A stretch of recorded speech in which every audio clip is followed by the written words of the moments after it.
What up, guys? It's Steven from Strictly Broken TCG here, and I have for you my deck profile on Gold Paladin. I got third place with this deck at Vancouver Richmond, and this is like a special build that I thought would be the maximum output for the deck in going into like Vancouver Richmond pre-banless. I know the deck is getting hit with Criff coming up, but you know, here it is for now. If you guys do want to try it out, you know, feel free. Let's get right into the list. So for my starter, you know, obviously Criff, the guy that's getting banned. Everyone, you know, knows this card. This card instantly superior rides into Ezel with a 1-card combo. You know, just have Bowmains in your hand, boom, grade 3 instantly. Just, you know, ditch your card, grab Gareth, activate his effect. It's like this, so superior ride. Get an Excel circle, boom, you're in the money. Everybody pretty much knows that card, so I'll get right into the grade 3s now. I play 4 Incandescent Blonde Ezels. The reason why I play 4 and not like 2, like I used to play 2 just because you only needed him for the superior ride, but I did up my game to 4 because I wanted more Ultima consistency, as Ultima is like one of the best finishers in the game as for Ezel, because Ezel is the only deck in the game that can like generate like insane amount of Excel circles, have the maximum output for Ultima. Another reason why I play 4 is that I always want to ride into Incandescent Blonde Ezel just to superior ride with the new Ravenhair, as this effect says counterblast 1. You know, if you're on Blonde Ezel, superior item from hand, get another Excel circle. It's one of the reasons why I think Gold Paladin is one of the best decks right now, is like they can generate so many Excels so fast and just run your opponent over very quickly. Next I play 3 Ravenhair Ezels from the B series. Like I said before, this guy combos with Blonde Ezel, and only specifically Blonde Ezel, but it's good enough. You superior ride, get an Excel circle, it's amazing. You know, Excel 2, draw a card, amazing.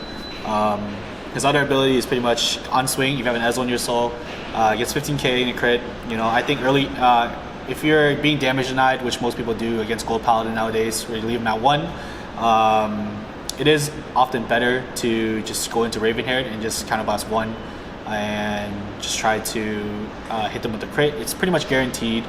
It's for 27, hits for 27, 32 if you Wonder Ezel them in with a crit, no perfect guards, and they pretty much eat it. It's guaranteed damage. You want to rush them as fast as possible because it is Gold Paladin. It's basically the most aggressive deck in the game, and that's pretty much Ravenhair Ezel. My spicy tech, you know, I think everyone plays this at this point. It's the G series Ravenhair Ezel. This guy's 11k, you know, it's whatever.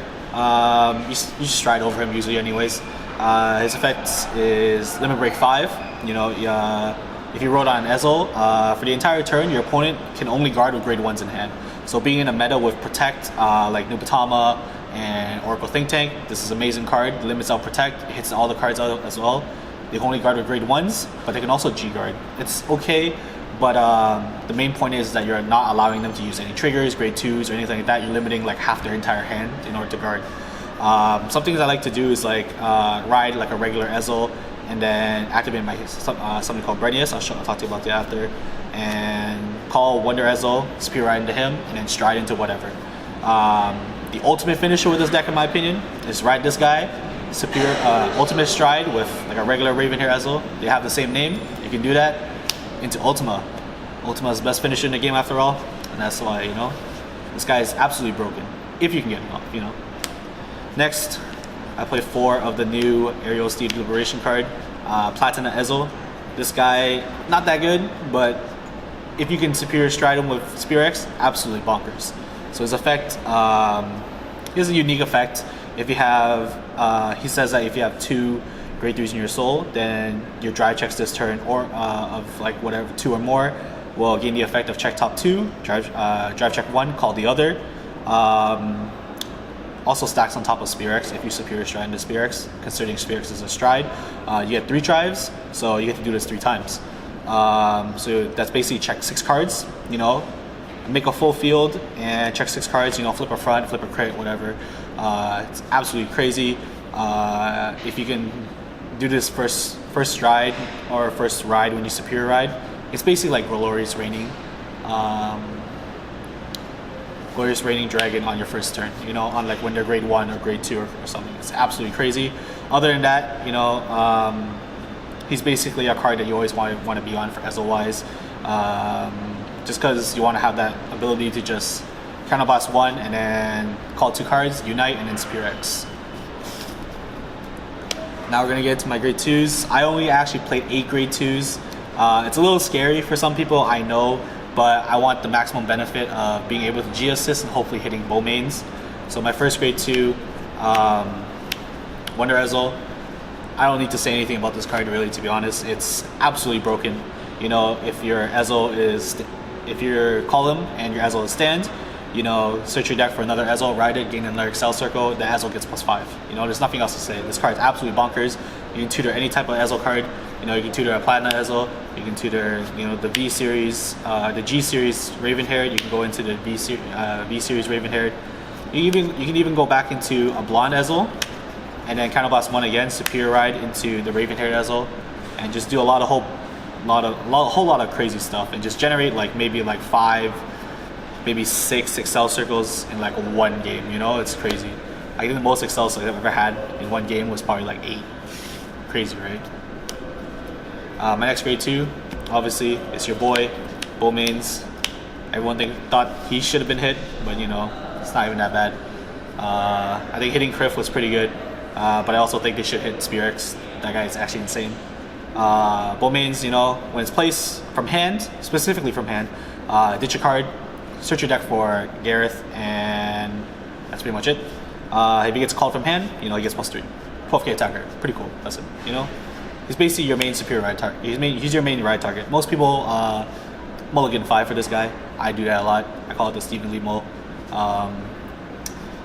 Yeah, there's not much else. My boy Bow Mains. Next we're gonna get to my grade 1s. So I play 4 of the old Hoyle. His effect is pretty much Vanguard specific, where you have to be on Ezel. So it only works when you're basically on grade 3. When it's placed mandatory, you cannot choose either activate this or not. Specifically, no matter what, you can't just choose. You get to unflip 1 and then you soul charge 1. So it's basically your main unflipper in your deck. It is 7k and a 5k shield. It's kind of bad, but you know, if you're being as aggressive as you are, it doesn't really matter. That's pretty much it. It's also cool that he soul charges, you know, in case you do hit a grade 3 and you're on Platina, you can just get off Platina. You know, feel a little lucky. Funny times. Next card, I play 3 White Lion. This is my damage adder. I only play 3 damage adder. You know, some people play like 4. Some people I know play 6. Shout out to Simon Tai. So White Lion, pretty much same thing. If you're Ezel specific, you're on grade 3 Ezel. That's why I play 12. You know, it's cool. Counterblast 1, soul charge 1, and then take a damage. Sorry, not take a damage. Put the top card of your deck into your damage, so you don't get the trigger effect. And at the end of your turn, choose a card in your damage and return it to your deck. So this, I think, has many purposes. One of the most important cards in your deck, but I don't think you need it all the time. You can put this in. You can use this to achieve 2 damage, so you can, and then unflip, so you can Spear X early game. You can use this to push yourself insanely high damage, so you can deny them a few triggers early game. So that's crazy too. Like the thought of them flipping a heal trigger and damage and not being able to heal, it's always great. But the one main reason why I love this card is that I play very niche triggers, like a weird lineup of triggers, and I always believe that playing Ultima with like a bunch of crits is probably the way to go. But you know, if you hit a damage crit, then you can always just throw it back into your deck with this card, make your Ultima live again. It's great. You always just want crits of Ultima, you know. Crits of Ultima is the best dream, right? And that's pretty much White Lion. Next is a bunch of 2-ofs. Obviously, you play Dindrain. I don't really feel the need to play like Sagamore or anything anymore. I just play Dindrain. Usually I call Dindrain off like my Spear X, save it still in my deck, then I call it off like Ultima. I Soul Blast and get the +3, just make it a 10k booster with like another, I don't know, 12k attacker like my grade 3. Makes a 22 column for Ultima, so it's great. When I hit flip the 2 triggers, you know, 62. Can hit 15, you know, it's cute. Hits 12 on the Excel circle. If you're facing like a force deck, then yeah, Soul Blast 1 +3 it, make it hit 15 force numbers, you know, cool stuff like that. Next, Knight of Elegant Skills. Gareth, you know, on call from, I don't know, your deck or something. Counterblast 1 gets plus 10k. Pretty basic. It's just a pure ride card that you need for Criff, but you can always fetch it with Bowmains. That's why I only played 2. I don't really feel the need to play any more. I actually thought about cutting it down to 1, but you know, sometimes I feel like I draw this card and it's over. It's like you only grade 1, you draw it, you know. Feels bad. Next, I play this guy, Knight of Vitality, Brenius. His ability is pretty much when your grade 3 or greater is placed, so that includes Stride. You put him into your soul, draw a card, and then call a card. So what I like to do sometimes is just ride any regular grade 3, or any grade 3 I want. Say I have like off pairs of grade 3s in my hand to try to Ultima. I would just ride 1, activate Brenius, put him into my soul, call Wonder Ezel. Wonder Ezel into like the same copy of a grade 3 I have in my hand, and that would enable me to use Ultima. That also generated another Excel circle, so it's amazing, like absolutely phenomenal. With that, you know, that makes my Ultima turn a little bit more consistent. It makes my drawing a little bit more consistent. This also pops off with Gareth. This also pops off with Dindrain. Pops off with, you know, Bowmain's getting the +3. Like, I feel like I wanted to play more of this card, but grade 1 slot is very tight in this deck. But I felt like you do want the need to play this card. It's great against the Mega Colony matchup too, where your opponent stuns this, and you know, you just ride again, and then you just suck it in, call another card. You know, it's great. Love this card. Getting my trigger lineup. As I said, it was kind of niche. I do play 5 crit for this tournament. Before the night before, I was actually playing 6, but I changed that into front triggers. Crits, you know, accelerate the game, make the game faster. This crit specifically, you know, just put it into your soul, draw a card. This generates soul, but my build really doesn't use soul that often. It's just very nice because I can put it on, like, you know, an Excel circle, hit a rear guard for 9, like say interceptors or whatever that people play, and then suck it up and then swing with my like Platinum Spear-X. And then pretty much that just refills my field and refills my hand. Getting to my next trigger is front triggers. I decided to up this because of the mirror match. Hitting a front trigger basically means like everything. Because you usually have a full field by the time your Vanguard attacks. Say if you use Spear-X and Platinum Ezel, that was basically my main win con. I would swing 3 rear guards, and then I would swing Spear-X, call 3 again. And if I flip a front, you know, that's insane. Plus, with all my Excel circles that my deck generates, it's absolutely crazy. This also stops damage triggers. You know, damage triggers always been a thing for multi-attack decks where they only hit like 14, stuff like that, towards Vanguard. You know, 1 damage trigger just stops their entire thing, right? So you flip a front, you know, there's your answer. It makes them ditch your card. Next, I play 4 PGs, 4 draw PGs. Basic stuff, you know, helps condition your hand, makes you draw into pieces. It's a perfect card. What else can I say? It's great. And lastly, I play 4 of the V-Heal triggers. V-Heal triggers, you know, just give you 10k power. That's pretty much it. It's great. Now getting onto the G-Zone. We'll start off with your boy, who I think should be banned. Spear-X. I play 2. This guy's absolutely bonkers, you know. Act phase, discard a card, make sure you unite. So unite's basically call 2 cards from your hand onto the field. Not from your hand, anywhere. Kind of last 2, you know, stride them, feels good. Your opponent can be like whatever grade they want, and you can still stride into this guy as long as you have 2 kind of blasts and you're on grade 3. His other effects, Soul Blast 1, once per turn. Flip something over in your G-Zone, usually I flip like a Gurgit or something. Check top 5, call 2. So, you know, proc off stuff like your Dindrains, get your stuff ready for Brenius, you know, call your Bowmains, get +3, stuff like that. This card is absolutely insane. We should get this card. Next, I play 3 Gurgit Helios. This guy is pretty much just for the Luard matchup. On GB3 or more, you know, you basically limit them from using grade 1s or greater. He gets +5. Sorry, I believe it's just grade 1s. Grade 1 graders, yeah. He gets +5 for every rear guard you have. So if you have, you know, you have mass excels, obviously he's getting a buttload of power. Really hurts Luard. If you want to play a slow roll game, this is probably also your best boy. Usually I go into this guy only when the situation calls that it's a slow game and I need to hit them with one giant finisher in order to win. And usually that leads to like not being able to use Ultima effectively. So using him and the next Gurgi card I'm about to show you is probably the best way to do it. So the next Gurgi card is who I call Logwit. This guy gets +2, or your whole field gets +2 for every face-up Gurgi in your G zone. So usually if you stride him second and you flip another one face up with Spear X, then you can usually use this guy effectively and give your whole field +8. He also calls one card on swing, so it's pretty good. But giving your field +8 is usually what I'm after, or even +2 to hit some magic numbers, +4, +6, things like that. He requires Unite, you know, same like most Gold Paladin strides, they all require Unite basically. This guy, very strong. Really great to slow roll your opponent. Next card. Most people don't play this guy anymore, but I wanted to tech it just to be,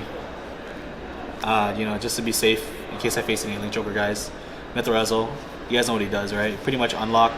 You kind of must fun, unlock your full field, check top 5, call a card, and that guy gets double power. This guy gets power as well. Next, Glorious Reigning Dragon. I think this is one of the most broken cards for Gold Paladin. You know, they push you to 5 damage, and Glorious Reigning comes in. Neat thing you can do is like one of his costs is pretty much return 2 cards on your field. So what I like to do sometimes is like I call 2 front triggers onto my Excel circles. I swung to my opponent's rear guards, and then keep swinging until like I have X amount of, for however X amount of face-up G zone I have. And when I swing a Glorious Reigning, put back 2 fronts, call whatever amount of rear guards I can. Hopefully, I flip the front triggers when I swing with when I swing with him, and it's super devastating. Makes it easy to hit like 10 times a turn, stuff like that, maybe 9. Sometimes you can even hit 14. I don't know, feeling a little spicy if you have that many Excel circles. Something you do, some people don't know, is that the only time you ever unflip and soul charge is when you call 3 or more. So if you do have more Excels, you can choose, and you're like decking out, you can choose to only call 2 if you really want, and possibly not deck yourself out. You do like spin 2 cards and then call 2 cards, so you keep yourself at the same deck count. You don't have to soul charge, stuff like that. It's great. Multi-attacker card, amazing. Your big bad boy, Ultima. This guy is your big finisher. I don't need to explain this guy.